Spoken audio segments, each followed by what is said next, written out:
नरेंद्र मोदी अगर अनुमति देगा तो ही आप ऑक्सीजन प्लांट लगा सकते हैं, अदरवाइज कोई स्टेट गवर्नमेंट ऑक्सीजन प्लांट नहीं लगा सकती। कोरोना को तो जब सरकार आदेश करेगी, जब हम जो है नोटिफिकेशन निकालेंगे, कोरोना शुरू हो जाएगा। तो आधार पूनावाला देश को अधर में छोड़कर जो है मोदी जी के भरोसे जो है वैसे ही भाग गया है जैसे आपने बाकी मोदी देखे थे। नमस्कार आदाब दोस्तों, हिंदू वॉइस में आपका स्वागत है। मैं विक्रम, हमारे साथ है रविंद्र कुमार जी। जैसे ही बंगाल चुनाव का रिजल्ट आ रहा था तो प्रधानमंत्री एक मीटिंग कर रहे थे कि देश में ऑक्सीजन की कमी है, उसको लेकर एक मीटिंग की जा रही है। अब इसका क्या नतीजा आया ये सामने नहीं आया, लेकिन मैं रविंद्र जी आपसे जानना चाहता हूँ, ये जो भारी कमी ऑक्सीजन की आ रही है देश भर में और कोरोना ने तांडव मचा रखा है, तो इसमें अब आगे क्या आने वाला है? कैसे कमी पूरी करेंगे हम? ये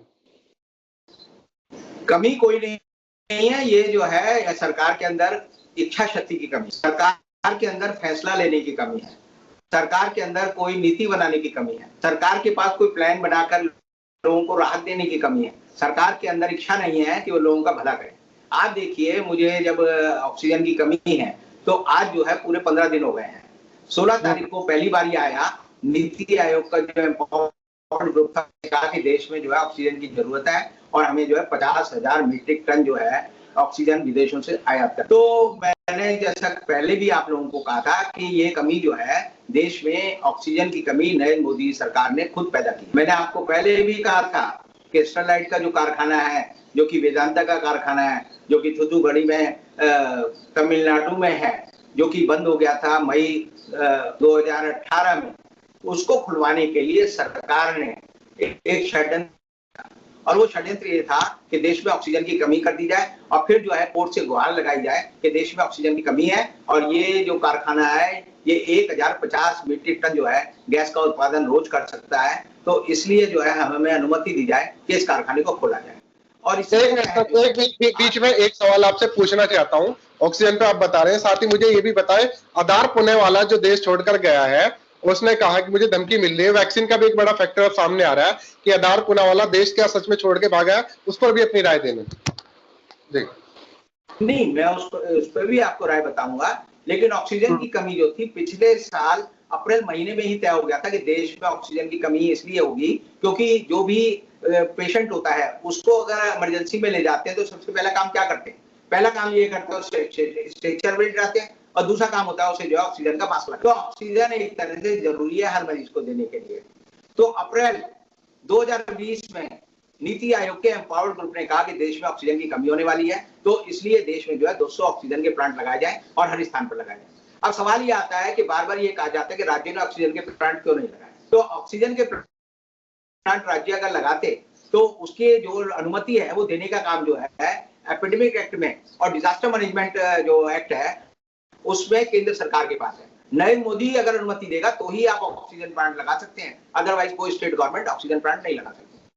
अब ऐसे हालत में जो है अप्रैल में पिछले साल ये तय किया कि 200 करोड़ रुपए खर्च होंगे और 162 जो ऑक्सीजन के प्लांट लगेंगे, लेकिन मोदी सरकार ने, जैसा कि मैंने कहा, थूथुकुडी में जो स्टरलाइट का कारखाना था उसको खुलवाने के लिए अपने दोस्त जो है वेदांता ग्रुप के जो अग्रवाल हैं उनको मदद देने के लिए ये षड्यंत्र किया गया। और ये आप देखिए, जैसे ही 16 अप्रैल 2021 में जैसे ही एम्पावर्ड ग्रुप कहता है कि ऑक्सीजन की कमी होने वाली है, तभी जो है स्टरलाइट की तरफ से जो है एक पिटीशन सुप्रीम कोर्ट में जाती है और हरीश साल्वे उसके वकील होते हैं जो 2005 से हैं, और उनको जो है लगाया जाता है मुख्य न्यायाधीश की अदालत में, बोबड़े जी के। और वहीं पर जो है बोबड़े जी कहते हैं कि तुम स्टरलाइट के वकील नहीं हो, तुम फ्रेंड ऑफ द कोर्ट भी हो, एमिकस क्यूरी भी हो, और उनको बना दिया जाता है। जब ये बात षड्यंत्र जो है लोगों के सामने आता है तो लोग जो है खड़े होकर चीफ जस्टिस की अदालत में इस बात का पर्दाफाश करते हैं और कहते हैं कि हरीश साल्वे जो कि एक पार्टी का एक पक्ष का वकील है उसे आप जो है फ्रेंड ऑफ द कोर्ट यानी एमिकस क्यूरी कैसे बना सकते हैं, और वो मामला तब दब जाता है। ऐसी हालत में देश में क्या हुआ कि लोगों में पैनिक फैल गया। जब लोगों को पता चला, फोटो आने लगी कि भाई स्ट्रेचर पे लोग जा रहे हैं, ऑक्सीजन के अभाव में बन रहे हैं, तो लोगों ने एहतियातन अपने लोगों को बचाने के लिए, अपने घर वालों को बचाने के लिए, अपने माँ बाप या मरीजों को बचाने के लिए ऑक्सीजन के सिलेंडर जो है खरीदने शुरू कर दिए। जैसे ही ऑक्सीजन के सिलेंडर खरीदने शुरू हुए उनकी डिमांड बढ़ गई। डिमांड बढ़ते जो सप्लाई करने वाले जो डिस्ट्रीब्यूटर है या कंपनियां हैं उन्हें लगाए ये तो आपदा में अवसर है। मोदी जी ने कहा था, पहले इशारा किया था कि आपदा ये अवसर है, तो उन्होंने सिलेंडर जो है जो कि 700 रुपए का भरा जाना चाहिए, आप देखेंगे 15-15 हजार, 20-20 हजार, 25-25 हजार, 40-40 हजार, 85-85 हजार तक में भर के दिए हैं लोगों को। और आप देखेंगे कि हिंदुस्तान में जो इंफ्रास्ट्रक्चर होता है, जिसे एम्बुलेंस कहते हैं, उसके लिए लोगों को 4 किलोमीटर के लिए 10,000 रुपए देने पड़ रहे हैं, 3 किलोमीटर के लिए 9,000 रुपए देने पड़ रहे हैं। तो ऐसी हालत में हर तरह से लूट मच गई, और जो लूट की संस्कृति भारतीय जनता पार्टी ने हमेशा से विकसित किया, क्योंकि भारतीय जनता पार्टी व्यापारियों की पार्टी है। मोदी जी कहते हैं व्यापार मेरे खून में है, हमारे जो केजरीवाल हैं वो भी बार बार कहते हैं व्यापार मेरे खून में है। तो सब लोगों ने जिनके खून में व्यापार था, उन्होंने कहा कि खून का व्यापार करना शुरू कर दो, और इसीलिए देश में जो है दवाइयों की कमी हो गई, देश में ऑक्सीजन की कमी हो गई, देश में जो है अस्पतालों में बेड की कमी हो गई, देश में जो है आईसीयू की कमी हो गई, वेंटिलेटर की कमी हो गई। उसके बाद जब लोग मरने लगे तो आप देखेंगे शमशान में जो है जलने की जगह की कमी हो गई, कब्रिस्तान में जो है मुर्दे गाड़ने की जगह की कमी हो गई। और इसलिए आप देखेंगे कि आज के समय में एक एक मुर्दे को जो है जलने के लिए एक एक दिन, 2-2 दिन का इंतजार करना पड़े। तो ऐसी बदतर हालत जो है मोदी जी ने क्यों की?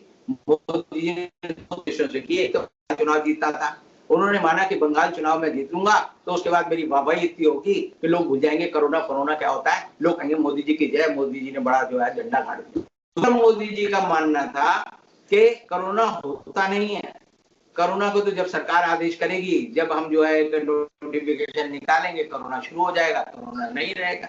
इसलिए मोदी जी ने क्या किया, पहले तो जो है आप देखिए 24 फरवरी को मटोरा में जो नेताजी सरदार पटेल जी का जो था स्टेडियम, जो कि 1982 और 1982 के स्टेडियम का नाम जो है राष्ट्रपति रामनाथ कोविंद ने जो है 24 फरवरी 2021 को नरेंद्र मोदी के नाम रख दिया। और उस जश्न में क्या हुआ, 1,20,000 लोग आए, 3 दिन मैच चला और पूरा मैच देखा लोगों ने और खूब कोरोना फैलाया। फिर मोदी जी ने कहा कि हिंदू वोट चाहिए, तो हिंदू वोट के लिए क्या करना है, जैसे योगी जी का फॉर्मूला था कि प्रयाग में जब वो होगा कुंभ का मेला तो मैं अपना प्रचार करूंगा, ऐसे ही जो है वहां पर उत्तराखंड में हरिद्वार में जब कुंभ हुआ तो वहां प्रचार किया गया। वहां यही व्यवस्था कर दी गई कि कोरोना पॉजिटिव का आपका अगर कोई सर्टिफिकेट है तो आपको घुसने नहीं दिया जाएगा, लेकिन वो सर्टिफिकेट की जो बाध्यता थी वो भी खत्म कर दी। 90 लाख लोग वहां गए और 90 लाख लोग गए तो वहां से क्या हुआ, सब कोरोना लेकर आकर पूरे हिंदुस्तान में फैला दिया। उसमें आप देखेंगे कि अभी जो आज तक के हमारे एंकर हैं रोहित सरदाना जिनकी मौत हुई, एक विकास शर्मा की मौत हुई जो रिपब्लिक टीवी के जर्नलिस्ट थे, तो वो दोनों भी जो है वहीं से होकर आए थे, हरिद्वार से गंगा में नहाकर। और इसीलिए आप देखिएगा कि एक कोरोना जो है मोदी जी ने हरिद्वार से फैलवाया, फिर उन्होंने दूसरा चुनाव आयोग से कहा कि 8 चरणों में रैली होनी चाहिए, 8 चरणों में चुनाव होना चाहिए। लगातार मोदी जी जो है 7 मार्च से अब 30 तारीख तक, आज के दिन हम अगर कल के दिन की बात करें तो मोदी जी ने कुल 81 रैलियां की। अमित शाह ने 87 जो है अपने जुलूस निकाले, वहां पर रोड शो किए और हजारों लोगों को जो है दूसरे राज्यों से लाकर वहां दिया गया क्योंकि उनके पास लोग नहीं थे, और 2 लाख पैरामिलिट्री के फोर्स वहां गए। तो आप देखिए कितना कंसंट्रेशन ऑफ मैन पावर वहां पर इकट्ठा हुआ, उससे कोरोना फैलना था। और कोरोना फैलने के साथ जब जैसे ही आया कि भाई पैनिक मोड में पूरे लोग हो गए कि आप बाहर निकलेंगे तो मर जाएंगे, दवा नहीं मिलेगी, अस्पताल पे हमें एडमिशन नहीं मिलेगा, तो मोदी जी जो है बड़े मजे से आप देखेंगे कभी बड़े शांत से होकर जो है गुरुद्वारा बंगला साहब गए और वहां पर उन्होंने जो है 400वीं जो समारोह था वो जो है मनाने में उन्होंने वहां पर अरदास की। और एक तरह से समझिए कि भारत सरकार जो है ये मानती है कि जो भी करना है वो भगवान को करना है। मोदी ने एक संदेश दी। अब आपकी बात यह है कि आधार पूनावाला जो हिंदुस्तान छोड़ो क्यों भाग गया। आधार पूनावाला ने पहले जब ऑक्सीजन बनानी शुरू, ये वैक्सीन बनानी शुरू की, तो वैक्सीन जो है हिंदुस्तान में 3 कंपनियां बनाते हैं, 3 बड़े मैन्युफैक्चरर हैं, और तीनों में आपने देखा होगा मोदी जी तीनों जगह गए थे, उन्होंने तीनों जगह जो है निरीक्षण परीक्षण किया कि कैसे वैक्सीन बन रही है। भारत बायोटेक बनाती थी, एक पूनावाला का सीरम इंस्टीट्यूट बनाता था, एक हैदराबाद में बनता था, तीनों जगह जो बनता था तो मोदी जी तीनों जगह गए। और तब मोदी जी ने घोषणा की थी कि केंद्र सरकार सब लोगों को अपने खर्चे पे वैक्सीन लगाएगी। बिहार का चुनाव था तो मोदी जी ने क्या कहा, निर्मला सीतारमण ने कहा कि सबको वैक्सीन जो है भारतीय जनता पार्टी लगाएगी अगर हमारी सरकार आई, लेकिन हमने अभी तक नहीं लगाई। बंगाल में भी उन्होंने यही लालच दिया। आपने देखा होगा कि अमित शाह ने कहा कि अगर बंगाल में भाजपा जीतेगी तो सबको जो है फ्री वैक्सीन लगेगी। इसका मतलब क्या था कि अगर आप हमें हरा दोगे तो हम तुम्हें वैक्सीन नहीं लगाएंगे। और जैसे ही मोदी जी को उनके सूत्रों ने कहा, आईबी ने कहा और दूसरे सूत्रों ने कहा कि बंगाल आप हार रहे हो, तो मोदी जी ने कहा राज्यों की जिम्मेदारी है वैक्सीन, राज्यों की जिम्मेदारी है, केंद्र सरकार की नहीं है। अब उसके बाद आप देखिए क्या हुआ, आधार पूनावाला को जब ये पता चला तो उसने वैक्सीन के रेट बढ़ा दिए। उसने कहा कि हम जो है 200-150 रुपए की वैक्सीन जो है 400 रुपए में देंगे राज्यों को, 600 रुपए में प्राइवेट हॉस्पिटल को देंगे। तो एक वैक्सीन, एक ही दवा की कीमत 3 कैसे हो सकती है? सुप्रीम कोर्ट ने अभी हाल में ये सवाल उठा कि तुम एक वैक्सीन जिसकी प्रोटेक्शन करते हो उसको अलग अलग लोगों को 3 रेट पे क्यों बेचोगे? उसका जवाब दो, उसका जवाब देना था। अब जब मोदी जी ने आधार पूनावाला को 3,000 करोड़ रुपए दिए सीरम इंस्टीट्यूट को वैक्सीन बनाने के लिए, अभी हाल में ही जो है 20,000 करोड़ रुपए केंद्र सरकार ने उसको दिए, तो उसकी किटी में कितने हजार करोड़ आ गए? आज के दिन उसके बाद 45,000 करोड़ रुपए लोगों ने वैक्सीन लेने के लिए दिए हुए हैं। और जैसे उसके बाद 45,000 करोड़ रुपए आए, वो अपने प्राइवेट जेट में बैठा और सीधा उड़कर जो है लंदन, और लंदन में वो क्या कहता है? हिंदुस्तान को बदनाम कर रहा है। उससे कहा है कि मेरी जान को खतरा है, अगर मैं सच बोलूंगा तो मेरा गर्दन काट दी जाएगी। आधार पूनावाला देश को अधर में छोड़कर जो है मोदी जी के भरोसे जो है वैसे भाग गया है, जैसे आपने बाकी मोदी देखे थे, नीरव मोदी भागा और जो है किंगफिशर का मालिक भागा और दूसरे लोग हमारे मेहुल भाई हैं वो भागे। तो सब लोगों को मोदी जी भगा देते हैं। और आज के समय में तो लोग कहते हैं कि अडानी अंबानी जितने हिंदुस्तान के 100 बड़े इंडस्ट्रिस्ट हैं उनमें से 80 लोग तो हिंदुस्तान छोड़ के बाहर भाग चुके हैं। यानी हिंदुस्तान को छोड़कर भागने वाले अगर इंडस्ट्रिस्ट अगर हिंदुस्तान में है तो इसका मतलब है कि हिंदुस्तान की तकदीर, हिंदुस्तान का भविष्य बहुत खतरे में है। और मोदी सबके जिम्मेदार है। मोदी जी को चाहिए था कि उनके पासपोर्ट रद्द कर दे। कई लोगों ने मुझे कहा कि मोदी जी इनके पासपोर्ट रद्द कर दे। मैंने मोदी जी तो घबरा इनके पासपोर्ट रद्द करेंगे जब इनके पास हिंदुस्तान की नागरिकता होगी। हिंदुस्तान के तकरीबन हर इंडस्ट्रीज में आज के दिन जो है विदेश की नागरिकता ले ली है। अक्षय कुमार हो वो विदेशी मिलेगा, आप जो है अंबानी की बेटी और बेटे को देखेंगे तो वो जो है विदेशी पासपोर्ट होल्डर मिलेंगे। तो सब लोगों ने हिंदुस्तान की नागरिकता छोड़ दी है। भारत सरकार उनका कुछ नहीं बिगाड़ सकती। उनका और मोदी जी का एक ही रिश्ता है कि भारत को लूटो और कूटो। जैसे होता है ना पुराना, जैसे बोफोर्स तोप के बारे में कहा जाता था कि शूट एंड स्कूट, तो ऐसे ही हिंदुस्तान के जो इंडस्ट्रीज है उनका एक ही मंत्र है, हिंदुस्तान को लूटो और हिंदुस्तान से फूटो। और यही वजह है कि आज के समय में हिंदुस्तान की जनता जो है बेहद त्रासदी में जी रही है।